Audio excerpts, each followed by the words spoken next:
So welcome. Thank you all for coming for this really exciting event for Emily. And what we wanted to do, I should say, I'm the president of Climate Central, which is an organization that Emily has decided that she wants to be the benefactor of, and the proceeds of the sales this evening are going to Climate Central. So thank you very much, Emily, for that.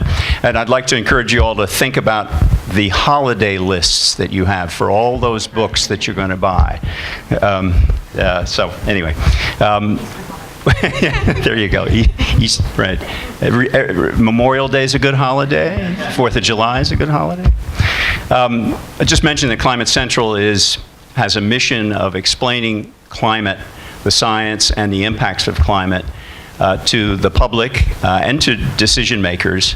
And it is not an advocacy group. We have a unique mix of journalism and science that really tries as hard as it can, and we're feeling like we're getting more success lately to get across to the American people that climate change is real, and it's human caused, and that it's a serious concern. We ought to do something about it. But we take no positions on particular bills or legislation. We're an information offering group, a resource, and we're really proud of that position, which is kind of unique in the field of climate science. But what I want to do now is just introduce the young woman of the hour, who Emily has been doing this work on this fabulous Don't Cook the Planet book. And I wanted to perhaps ask you a couple of questions, Emily, if I could, and ask you if you'd answer them. First question simply is, how did you get into this? What made you interested in climate change? Well, obviously, growing up in a family where my mother is an environmentalist, it's kind of hard to ignore the fact that climate change is happening and ignore being passionate about it. And so I started at a really young age. You know, when I was 9, I was pushed in front of doors in Wisconsin to go campaigning. And you know, when I was 12, I was a part of my mother's art exhibit, Cool Globes, that each globe was like a 5x5 diameter, and each globe had a message of a different way you can solve and stop climate change. And mine was about children, and I sent a letter around to children around the world, and everyone wrote "Stop Global Warming" in their language along with a picture, and I collaged it onto this big globe. And you know, that's really where I started saying that this is our generation's defining issue, and this is where we need to be focusing our attention on. And from there, I started doing environmental science classes at school, and it kind of took off, and my passion kind of grew from that. And so what gave you the idea for putting this book together? November of 2012, we were starting to plan a trip with my father, Gabriel Vitti, who's a chef in Chicago, and his son to climb Mount Kilimanjaro in the summer. And we started talking about climate change, and then kind of realized that we haven't seen a cookbook with the actual connection between the integration of climate change and food. And you know, I was like, wow, this is something so easy that we could show to everyone, and it has such a wide audience. Why aren't we making this? And that's kind of where the idea started. Neat. So how did you manage to get this extraordinary mix of celebrities and chefs and a whole group of environmentalists and a whole group of really powerful writers? You know, well, we shot for the stars, so you can never expect anything from anyone, but recipes are something that everyone really has. Everyone has their quirks when they're cooking and stuff like that, and so we really reached out to people through a standard letter. You know, my mom really helped me with the environmental and political side and getting in touch with people, and then I contacted them and went for it. And you know, Gabriel really helped me with the chef side, and from there people would be like, ooh, I really know someone that has a great recipe for this, or ooh, I know someone that's really passionate about this, and it kind of spread from there, and that's kind of how it took off. Neat. One of my favorite ones is you got Robert Redford to do one. How did you get him? I was astounded that we got him. It was so lucky. We sent the letter and got a fantastic response. He's very inspirational in the fight against climate change and really passionate about it. And that's the kind of people we looked for, people who were passionate and wanted to make a difference. So what would be the takeaway message that you would like to convey, that you feel that the book conveys? Okay, so the takeaway message that I would think the book is that, the small choices make a difference. It's not about preaching to be vegan or vegetarian. It's that you can make little choices in your diet and your lifestyle that can help reduce your carbon footprint, whether it be reducing meat from your meals 1 day a week, or just not buying styrofoam anymore, or buying in bulk. Little tips like that you can reduce it so much that as long as you're starting to implement it into your lifestyle, eventually you'll continue to grow and it'll be more normal, and you'll start living a more green lifestyle. You mentioned carbon footprint. Just talk a little bit about what's that in respect to these recipes. How can you reduce the carbon footprint with the recipe? I like to call it my carbon foodprint. It's kind of like a quirky little nickname for it. But basically, everything you're eating has a carbon footprint. Meat is really high because they're farming it in far-off pastures, and then they're going to package it and ship it. And the carbon footprint from your food is how much gas and emissions you're using on the transportation and all of that stuff.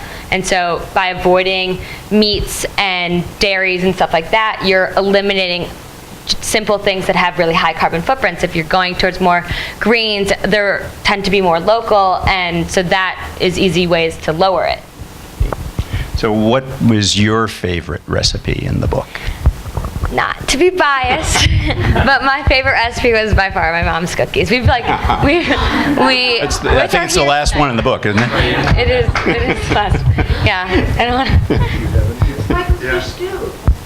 I can't upset everyone. I can't make everyone happy. They asked for only one. Terrible question.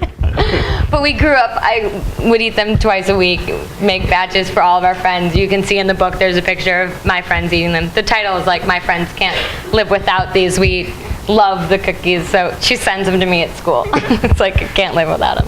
So I think I know the answer to this one, but what was this a lot of fun for you? Did you really enjoy it? Yeah, I mean, it was hard work. I did it during my junior year in high school. I did it during, all the testing, all the ACTs and stuff, and college essays and all of that, and, didn't necessarily get all the support that I would have hoped, but that taught me that you're not always going to get told yes in life, and, you have to hear no sometimes, and, I've been told I'm too big of a dreamer, and that actually is like, I'm 18, I should be dreaming big, and I think that's important for all, my generation to be like, you should dream bigger than, shoot for the stars, dream as big as you can, and you can reach it if you dream big. Absolutely. So you are a remarkable young woman, and congratulations on getting this book and printed, and we're going to sell a lot of them.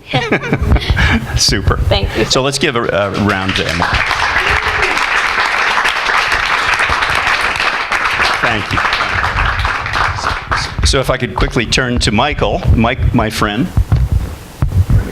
There we go, trade mics. Michael is my friend and board member of Climate Central.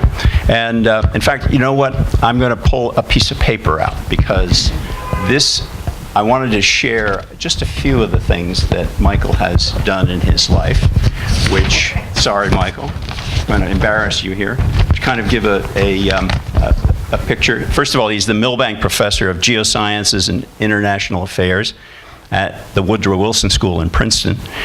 And this gives you a sense of the range of his interests. Also in the Department of Geosciences at Princeton. Also Director of the Program in Science, Technology, and Environmental Policy in the Wilson School. And on top of that, he's visiting Professor of Law at NYU School of Law. What a range of extraordinary interests and contributions. I live in the neighborhood, so this is my neighborhood bookstore. And I'm very glad to be back here, but it has one bad memory, which is I once wrote a book, and let this be a lesson to you. In 1990, it was an early book about global warming, and I knew my life as an author had come to an end when I saw it on the $1 resale table outside here. And that hangs over me. There you go. So Michael's been on national television, radio, most of the major programs, a spokesman. So are many fools. a recognized and respected spokesman for climate science. Sorry? No, come on, let's not let's keep the focus on Emily, please. Okay. But I think it is important also to say that Michael is the principal author of one of the chapters for the IPCC report, working group report that came out about 10 days ago, which has gotten a lot of play and attention and interest because talking about climate impacts. And he's been a leader since the late 80s in trying to get the world to see that we have to do something about this. So I'm going to ask you a couple of questions, if I may. Good. I think start out with softball question, easy one. How's the planet doing these days as far as climate's concerned? We're getting warmer, and I've worked on this for almost 30 years to little effect as far as I can tell, and I think a lot of my colleagues feel the same way. It's as if we're butting our heads against the wall. But if you look at the broader picture, people, particularly in governments, have become very concerned about the problem. At the meeting I was just at where the report was approved, it's actually a meeting between scientists and government representatives, much like a negotiation. The government representatives go over every word in the report. And in earlier times, they used to use that as an opportunity to spin it in their direction and to, in some cases, throw roadblocks in front of actually getting the report done, because just the action of obstructing it furthered the interests of people who didn't want things changed. And so that was a favorite tactic, for instance, the oil-producing states. This time, things had changed. They changed markedly even since 2007, which is the last time one of these big reports came out. No country tried to obstruct the report. No country tried to spin the report. No country tried to obscure the basic seriousness of the situation. Even countries like Saudi Arabia, for instance, who had a miserable record of trying to throw a monkey wrench in the process. And this, to me, more than anything else, signaled not only that it's an incredibly serious problem, but that finally we have every government trying to look, not only looking at the problem and saying they better do something about it, but trying to position themselves for a new world where their economies are going to have to be more consistent with a global economy that runs on less and less and eventually no fossil fuels. They all realize it. It's not soon enough. There's going to be damages, but if we're a little bit lucky, we'll be able to manage it, particularly in the wealthy countries. Sort of unfortunately, the people who usually get stuck are going to get stuck again. But there is a chance, we have a reasonable chance of getting through this, but it's important that we act promptly. So, Michael, you help, of course, you are an officer, you're vice chairman of the board of Climate Central. And I didn't know that. Is that right? Yes, you are. When did that happen? I made that. I missed a meeting. That was you missed a meeting a couple of months ago. Of course, Climate Central is a group that's trying to communicate about climate change. How is the media doing in getting the message? Are they screwing it up? Are they getting it across? What's your view? The media is a mixed bag. And on the one hand, they always fall short. And I'm always angry at whatever they do almost. On the other hand, it's the only media we have, you might say.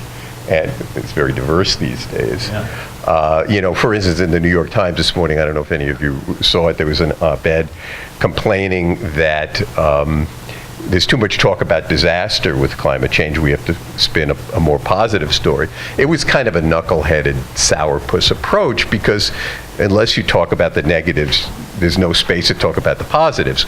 On the other hand, it is true, if you only talk about the negatives, you disempower people, you turn them off, you don't give them a route to solving the problem, so why should they hear about it at all? That's well understood. And one of the things I like about your book, it actually gives people a positive opportunity to think about what's a serious, nasty problem in a context which both attaches it to something everybody loves, but at the same time gives them a small scale but very tangible route towards seeing how they can contribute to a solution. So you're to be congratulated for figuring that out.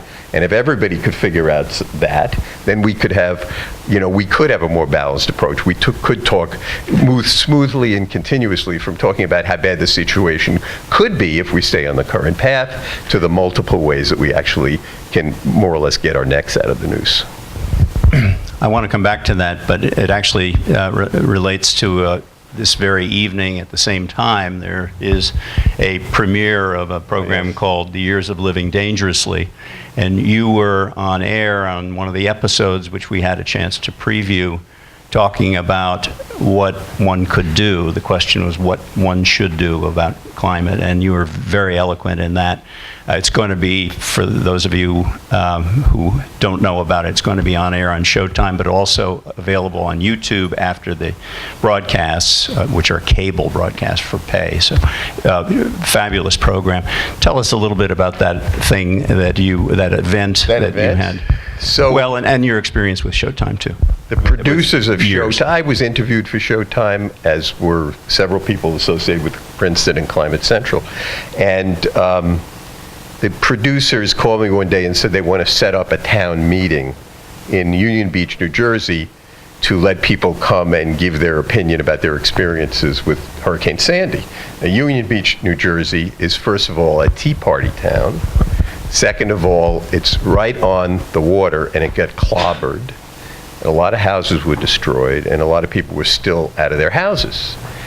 I had some second thoughts about this, because if you go into a place where people are suffering from something in the here and now, and I'm going to talk about global warming, which is mostly about tomorrow and the future, and the connection between global warming and Hurricane Sandy, it's there, but it's a bit tenuous. I had images in my head of being either strung up on a tree or run out of town on a rail. I've had this experience before. When people are suffering, they don't want to hear about what you want to talk about. They want to hear about what you're going to do to solve their problem.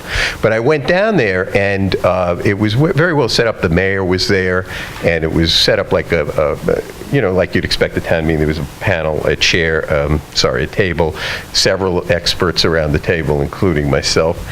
And I gave a short presentation on the relationship of climate change to sea level rise and damage in the future from storms like Sandy and the whole picture.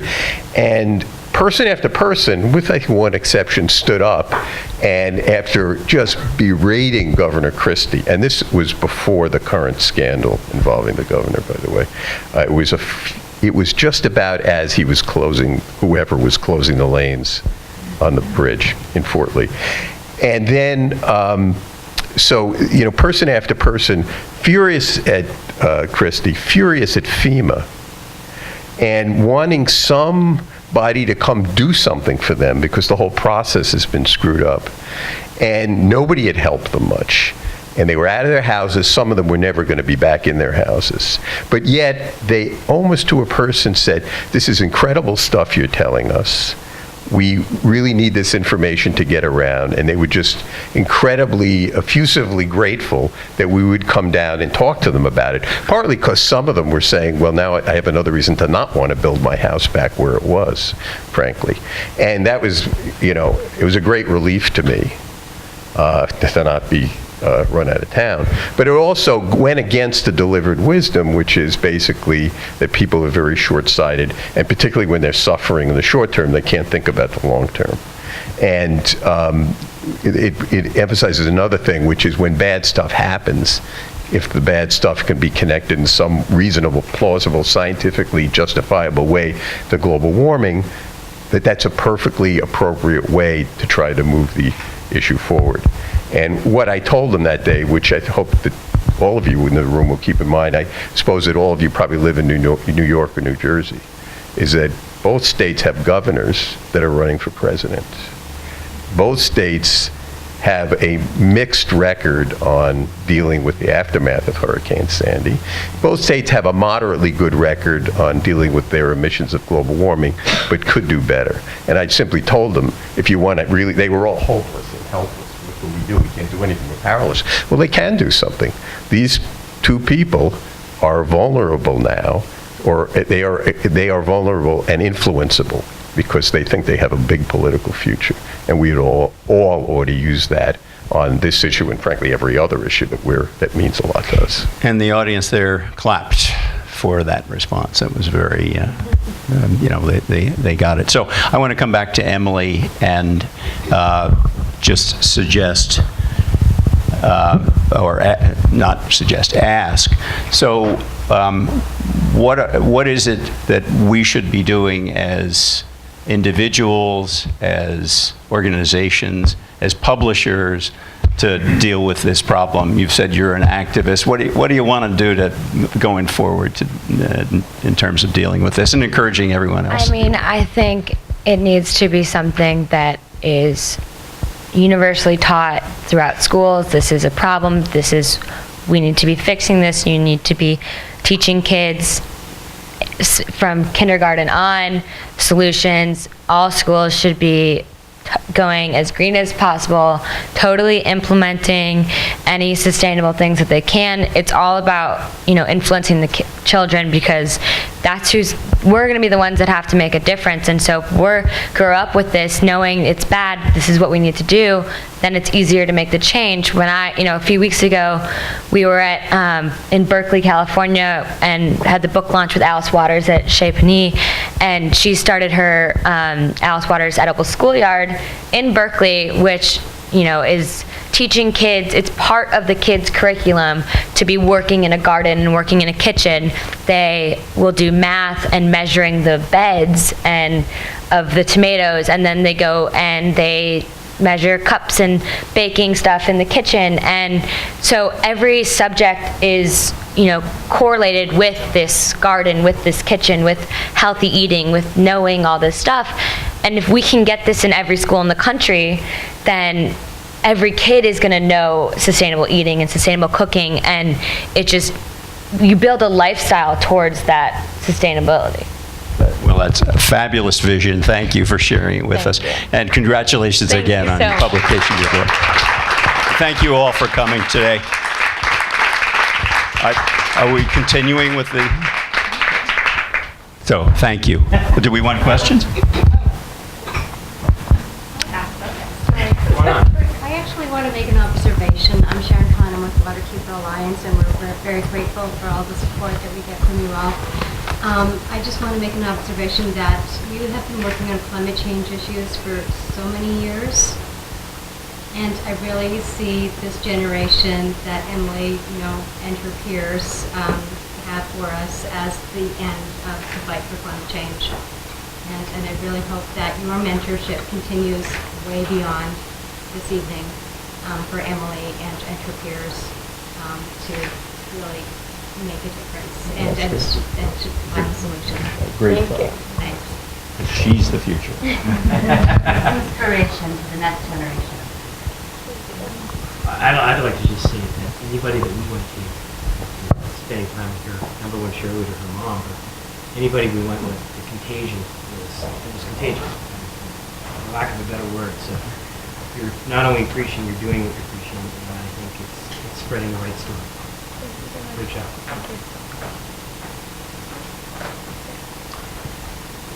Great. Thank you all for coming. Thank you.